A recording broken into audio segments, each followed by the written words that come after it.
Assalamualaikum hurmatli yurtdoshlar, satuvimizda Kia Sorento avtomobili 2023-yilda ishlab chiqarilgan mashinamiz Rodnoy kraskada. Demak, hech yerinde ошибкасы yo'q. Qilingan ishlari, yumshoq balonlari, krugoy tonirovkalari, son sazashtalari urilgan, ishlar ham keng. İçinde hamma funksiyalari bor. Pamidsidin, abdufobograf 360 gradus, panorama lük, hamma narsalari bor. 5 mestalik mashin. Arkalar ham keng, arkasının aynalarında zavodskoy perdalari. 33 bin kilometr yurib turibdi. Propan qo'yilgan mashinamizga.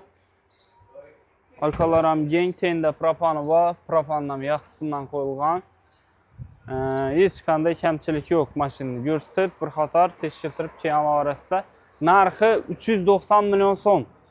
Oldindan 180 milyonlardan pul bersangizlar 6,5 milyonlardan chiqib boradi oylik to'lovi. Haydak ko'rib olasizlar. Qo'shko'pir avtomarketda sotib turadi. Dumzo'r mashin. Tavsiya qilamiz, kelib haydab ko'ringlar. Rahmat.